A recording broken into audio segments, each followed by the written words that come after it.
के अंदर ऐड होते हैं, जिससे वो प्लांट जो है वो ग्रो कर जाता है। तो सेम इसी तरह अगर हमने बैक्टीरिया को ग्रो करवाना है लेबोरेटरी के अंदर, तो हमें कुछ ऐसे न्यूट्रिएंट्स चाहिए जो बैक्टीरिया की ग्रोथ के लिए जरूरी होते हैं। तो हम क्या करते हैं, लैब के अंदर अगर हमने बैक्टीरिया को ग्रो करवाना है तो उसके लिए हम यूज करते हैं कल्चर मीडिया। कल्चर मीडिया जो है ऐसा मीडिया होता है जिसमें हम बैक्टीरिया को कुछ एसेंशियल न्यूट्रिएंट्स प्रोवाइड करते हैं, जिसकी मदद से वो बैक्टीरिया जो है वो ग्रो करता है। तो आज हम डिस्कस करेंगे कल्चर मीडिया क्या होता है, कितनी टाइप्स के कल्चर मीडिया जो है वो इस्तेमाल किए जाते हैं। तो इसके कंटेंट्स हैं, what is culture media, culture media क्या होता है, एडवांटेज ऑफ कल्चर मीडिया के इसको इस्तेमाल करने के क्या बेनिफिट्स हैं, कौन से बैक्टीरिया जो है वो ग्रो कर सकते हैं कल्चर मीडिया पे, types of culture media, natural media and its types and synthetic media. तो सबसे पहले हम डिस्कस करेंगे culture media. Culture media is a liquid और gel design to grow micro organisms in the presence of basic nutrients called culture media. कि हम क्या करते हैं, पेट्री डिश लेते हैं, उसके अंदर कुछ बेसिक न्यूट्रिएंट्स ऐड कर देते हैं, जैसे उसके अंदर हम वाटर ऐड करते हैं, कुछ हार्मोन्स ऐड करते हैं जो बैक्टीरिया की ग्रोथ के लिए जरूरी है। इसी तरह उसके अंदर हम अमाइनो एसिड्स ऐड करते हैं, विटामिन ऐड करते हैं, यानी वो तमाम न्यूट्रिएंट्स जो बैक्टीरिया की ग्रोथ के लिए जरूरी है हम उस मीडिया के अंदर वो चीजें ऐड कर देते हैं। तो ये मीडिया क्या कहलाता है, कल्चर मीडिया। तो basic nutrients are amino acids, water, salts, vitamins, hormones and sugars. अब इसके अंदर एगर भी इस्तेमाल किया जाता है। एगर क्या होता है, एगर बेसिकली कोई न्यूट्रिएंट्स नहीं ऐड किए जाते, बल्कि एडर जो हम कल्चर मीडिया होता है उसको सॉलिडिफाई करने के लिए इस्तेमाल करते हैं। जैसे अगर आपने पेट्री डिश के अंदर वाटर ऐड किया, न्यूट्रिएंट्स ऐड किए, तो वो एक क्या बन जाता है, लिक्विड सा बन जाता है, वो उस पेट्री डिश से आगे पीछे हो सकता है। तो हम उसके अंदर क्या करते हैं, एगर डाल देते हैं ताकि वो जेल लाइक बन जाए, बैक्टीरिया की ग्रोथ उसके ऊपर आसानी से हो सके, वो डिस्प्लेस ना हो। तो एगर का बुनियादी मकसद क्या होता है, उसको सॉलिडिफाई करना, आपके कल्चर मीडिया को सॉलिडिफाई करना। तो एगर को ऑब्टेन किया जाता है, एगर को जो है ये एक एल्गी से हासिल होती है, मैरीन एल्गी, रेड एल्गी है जेलेडियम, उससे हासिल किया जाता है। और इसको हम कोई भी हमने मीडिया बनाना है उसके अंदर एगर जो है वो लाजमी ऐड होता है। जितनी भी आप टाइप्स के अभी देखेंगे कल्चर मीडिया, हर एक के अंदर एगर जो है वो यूज होता है।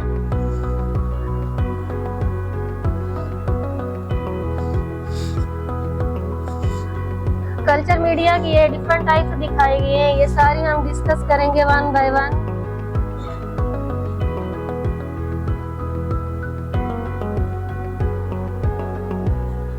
सबसे पहले natural media, the basic nutrients provided to bacteria termed as natural media. जो बेसिक न्यूट्रिएंट्स है जो किसी भी बैक्टीरिया की ग्रोथ के लिए जरूरी है, उसको जब हम ऐड कर देते हैं किसी कल्चर मीडिया के ऊपर, तो उसको हम क्या कहते हैं, नेचुरल मीडिया। नेचुरल मीडिया जो है डिफरेंट टाइप्स के होते हैं, beef broth, nutrient agar, enrich media, selective media और डिफरेंशियल मीडिया। फिर इनरिच मीडिया जो है इनकी भी आगे से फर्दर 2 टाइप्स होती हैं, blood agar and chocolate agar. इसी तरह सेलेक्टिव मीडिया की भी 2 टाइप्स हैं, मैनिटोल साल्ट एगर और eosin methylene blue. Differential media की एक ही टाइप होती है, कौन सी टाइप है, मैकोंकी एगर। तो सबसे पहले बीफ ब्रोथ, जैसे कि नाम से ही जाहिर है बीफ, बीफ क्या होता है, बीफ क्या होता है, गाय के गोश्त को कहते हैं ना बीफ। तो बीफ ब्रोथ इसे इसलिए कहते हैं कि इसमें हम बीफ के एक्सट्रैक्ट इस्तेमाल करते हैं, यानी कि हम क्या लेते हैं, बीफ लेते हैं, उसको पानी के अंदर बॉईल करते हैं, तो बीफ के अंदर जो न्यूट्रिएंट्स होते हैं वो पानी के अंदर आ जाते हैं। जैसे आप लोग सोप तैयार करते हैं, सोप में भी क्या होते हैं, उस जो भी आप मटन का बना रहे हैं, बीफ का बना रहे हैं, उसके एसेंशियल न्यूट्रिएंट्स सारे सोप में आ जाते हैं। तो यहाँ पे भी आप समझ लें, जो आप लिक्विड है वो आपका एक तरह का सोप ही है, कि आपने क्या किया, बीफ को बॉईल किया, उसके अंदर जो एसेंशियल न्यूट्रिएंट्स थे वो सारे पानी के अंदर आ गए, तो उस लिक्विड को हम कहते हैं बीफ ब्रोथ। तो बीफ ब्रोथ जो है ये पुराने वक्तों से इस्तेमाल होता चला आ रहा है बैक्टीरिया को ग्रो करवाने के लिए। रॉबर्ट कोच और लॉइस पास्चर, ये साइंटिस्ट है, इन्होंने सबसे पहले यूज किया था बीफ ब्रोथ को बैक्टीरिया को ग्रो करवाने के लिए। तो इन्होंने क्या किया था कि बीफ को वाटर के अंदर बॉईल किया, उस वाटर के अंदर जो है वो कुछ एसेंशियल न्यूट्रिएंट्स ऐड हो जाते हैं जो बैक्टीरिया की ग्रोथ के लिए जरूरी होते हैं। तो ऐसे मीडिया के ऊपर क्या होता है, वो बैक्टीरिया ग्रो कर जाते हैं। नेक्स्ट है इसका न्यूट्रिएंट एगर। न्यूट्रिएंट एगर ये मॉडर्न फॉर्म है लिक्विड मीडियम की। जो पुराना था वो कौन सा था, बीफ ब्रोथ। ये उससे थोड़ा एडवांस है, जो यानी कि ज्यादा मॉडर्न फॉर्म है लिक्विड मीडिया की। It consist of water, beef extract, peptone.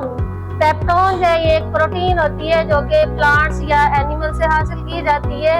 ये प्रोटीन भी बैक्टीरिया की ग्रोथ के लिए जो है वो जरूरी न्यूट्रिएंट्स प्रोवाइड करती है। तो हम इसमें यूज करते हैं पेप्टोन प्रोटीन। एगर है, एगर ऑलरेडी हम डिस्कस कर चुके हैं, एक पॉलीसेकेराइड होता है जो कि मैरीन एल्गी से हासिल किया जाता है। तो ये कोई न्यूट्रिएंट ऐड नहीं करता, बस इसका काम क्या होता है, उस कल्चर मीडिया को सॉलिडिफाई करना।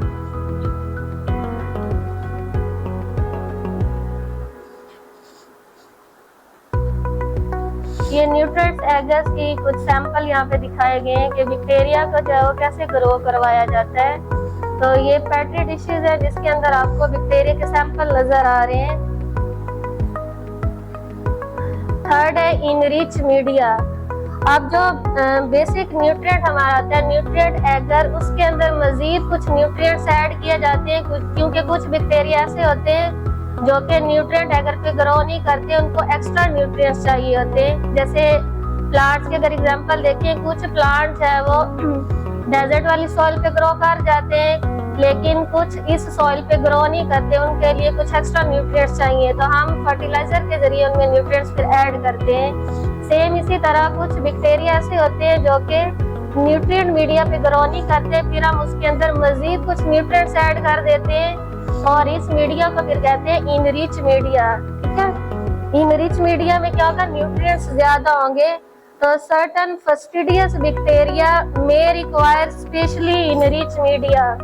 फस्टिडियस बैक्टीरिया ऐसे होते हैं जो कि लेबोरेटरी के अंदर जिनको ग्रो करवाना मुश्किल होता है क्योंकि उनके लिए कुछ एक्स्ट्रा न्यूट्रिएंट्स चाहिए। तो ऐसे बैक्टीरिया को ग्रो करवाने के लिए फिर हम यूज करते हैं इनरिच मीडिया। इनरिच मीडिया दो टाइप्स के होते हैं, blood agar and chocolate agar. Blood agar जैसे कि नाम से जाहिर है इसमें ब्लड यूज करेंगे हम। तो ब्लड जो है मोस्टली जो है कैटल वगैरह से हासिल किया जाता है। उस ब्लड को हम यूज करते हैं कुछ खास बैक्टीरिया को ग्रो करवाने के लिए, जैसे स्ट्रेप्टोकोकाई बैक्टीरिया है। ये बैक्टीरिया ब्लड एगर पे ग्रो करते हैं।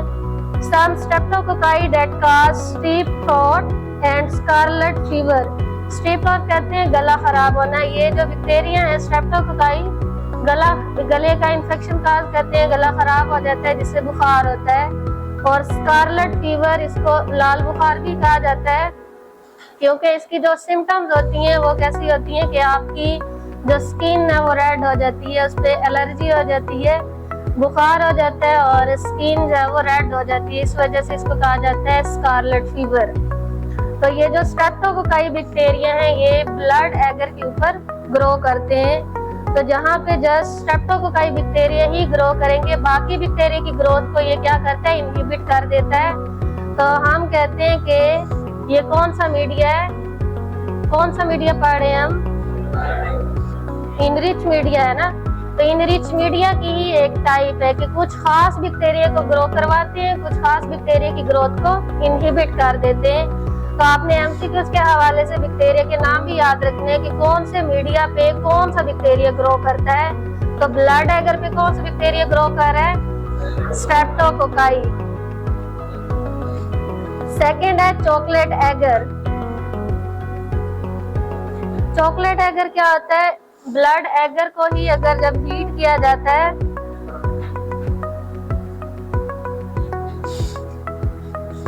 आगे नहीं आ रहा जी। सेकेंड है चॉकलेट एगर। तो ब्लड एगर को जब हीट किया जाता है तो क्या होता है, इसमें से एक प्रोटीन होती है ब्लड के अंदर, हीमोग्लोबिन प्रोटीन, वो डिस्टर्ब हो जाती है, यानी ब्लड को हीट करते हैं तो प्रोटीन उसमें से निकल जाती है, तो उसके बाद उसका जो कलर है वो चेंज हो जाता है ब्राउन कलर। अब इसमें हम कोई चॉकलेट ऐड नहीं कर रहे, जस्ट क्या हो रहा है कि ब्लड को आपने हीट किया, उसमें से प्रोटीन निकल गई है जिसकी वजह से उसका कलर चेंज हो गया। तब उसका कलर कैसा है, ब्राउन। इस वजह से इसको कहते हैं चॉकलेट एगर। और इस पे जो बैक्टीरिया ग्रो करवाए जाते हैं वो कौन से, नेजेरिया।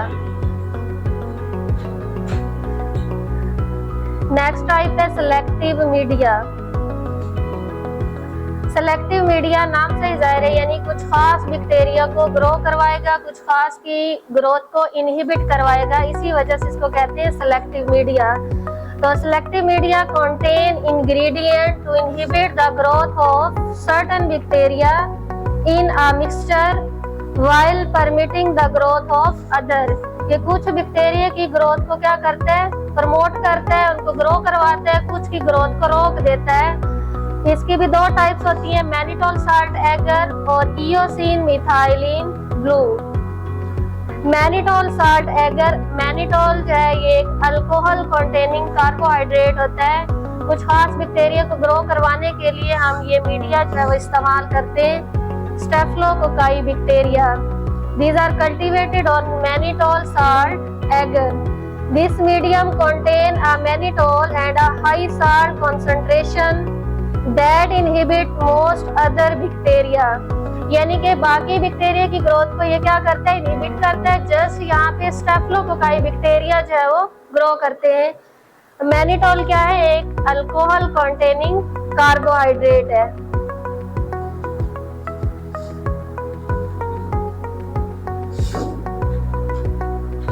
सेकेंड टाइप है इयोसिन मिथाइलिन ब्लू एगर। अब इसमें दो डाइज इस्तेमाल होती हैं, इयोसिन और दूसरी होती है मिथाइलिन ब्लू, इसी वजह से इसका नाम है eosin methylene blue agar. This selective media has carbohydrate fermented by E. coli and other gram-negative bacteria. अब इसमें दो डाइज है, इयोसिन और मिथाइलिन ब्लू। तो ई कोलाई बैक्टीरिया जो है वो इस पे ब्लू कलर शो करते हैं, यानी कि ग्रीन या ब्लू कलर देंगे, जबकि दूसरे जो ग्राम पॉजिटिव बैक्टीरिया होते हैं वो कलरलेस शो करेंगे।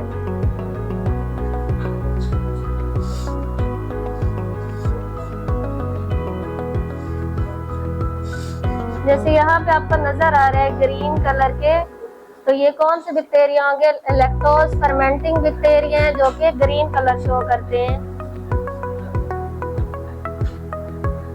डिफरेंशियल मीडिया, डिफरेंशियल मीडिया जो है, this media makes it easy to distinguish colonies of one organism from colonies of other organism. अगर आपने एक बैक्टीरिया की कॉलोनी को दूसरे से डिफरेंशिएट करना है तो तब हम जो मीडिया इस्तेमाल करते हैं उसको कहते हैं डिफरेंशियल मीडिया। तो एग्जाम्पल इसकी है मैकोंकी एगर। ये इंपॉर्टेंट भी आपकी, मैकोंकी एगर जो है वो क्यों इस्तेमाल होती है।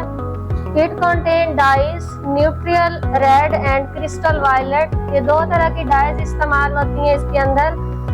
It differentiate between lactose fermenting bacteria and non-lactose fermenting bacteria. जो lactose fermenting bacteria है वो रेड कलर शो करते हैं और जो non-lactose होते हैं वो कलरलेस। तो इससे हमें पता चल जाता है कि कौन सा बैक्टीरिया जो है वो ग्रो कर रहा है। It is used as selective as well as differential media. ये ऐसा वाहिद मीडिया है जो कि डिफरेंशियल मीडिया के तौर पे भी एक्ट करता है और सिलेक्टिव मीडिया के तौर पर भी एक्ट करता है। It inhibit the growth of gram positive bacteria. तो तीन मेन इसके कैरेक्टर्स हैं जो आपने याद रखने हैं। एक तो ये क्या कर रहा है, डिफरेंशिएट कर रहा है लैक्टोज फर्मेंटिंग बैक्टीरिया को नॉन लैक्टोज फर्मेंटिंग बैक्टीरिया से कलर के जरिए। कि जो लैक्टोज फर्मेंटिंग है वो कौन सा कलर शो करते हैं, red colour, non lactose colourless. और इसके अलावा क्या करता है कि ग्राम पॉजिटिव बैक्टीरिया की ग्रोथ को इनहिबिट करता है, जस्ट ग्राम नेगेटिव बैक्टीरिया पे ग्रो करते हैं। जैसे डायग्राम में आपको नजर आएगा, यहाँ पे देखें लैक्टोज पॉजिटिव बैक्टीरिया। तो जो नॉन लैक्टोज फर्मेंटिंग बैक्टीरिया वो कलरलेस है, एक साइड पे आपको नजर आ रहे हैं लैक्टोज नेगेटिव कलरलेस है, और दूसरों का कलर कौन सा है, पिंक या रेड कलर।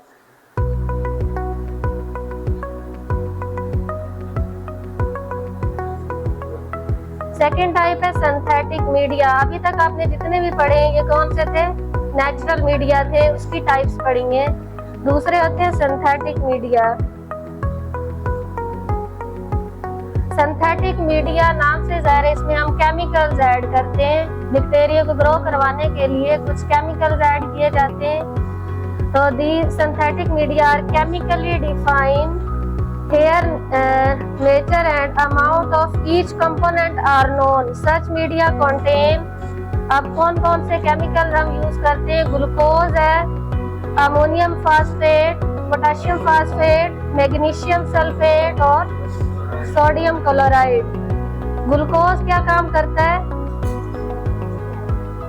ग्लूकोज का काम क्या होता है? बॉडी के अंदर एनर्जी सप्लाई करता है। तो ग्लूकोज जो है ये सेल को एनर्जी देता है।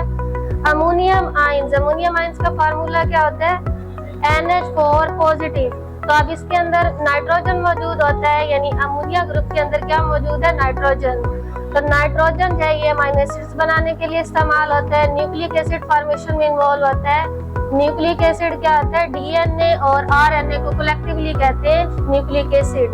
तो डीएनए में भी देखें नाइट्रोजन आ रहा है, आरएनए के अंदर भी क्या आ रहा है? नाइट्रोजन। तो अमोनियम आयंस को हम यूज करते हैं अमीनो एसिड और न्यूक्लिक एसिड फॉर्मेशन के अंदर। इसी तरह फास्फेट जो है इसको डीएनए या आरएनए की सिंथेसिस में इस्तेमाल किया जाता है। डीएनए का अगर आप स्ट्रक्चर देखें, डीएनए न्यूक्लियोटाइड से बना होता है। न्यूक्लियोटाइड में 3 चीजें होती हैं, पेंटोज शुगर, फास्फेट ग्रुप और नाइट्रोजनस बेसिस। तो उसमें क्या आ रहा है? फास्फेट ग्रुप आ रहा है। तो यहाँ भी हम पढ़े फास्फेट को यूज करें डीएनए और आरएनए की सिंथेसिस में। फिर सल्फर जो है मैग्नीशियम सल्फेट से सल्फर हासिल किया जाता है जो कि एंजाइम फॉर्मेशन में हेल्प करता है। सोडियम क्लोराइड खाने के नमक का फार्मूला है NaCl, सोडियम क्लोराइड। तो इसका मेन काम क्या होता है? बॉडी के अंदर स्टेबल इन्वायरमेंट कायम करना, यानी होम्योस्टेसिस में रोल प्ले करता है। बाहर बॉडी का जितना भी टेम्परेचर है लेकिन इंटरनल टेम्परेचर को क्या करता है? कांस्टेंट करता है। तो होम्योस्टेसिस में इसका रोल होता है, उसको रेगुलेशन के अंदर रोल होता है।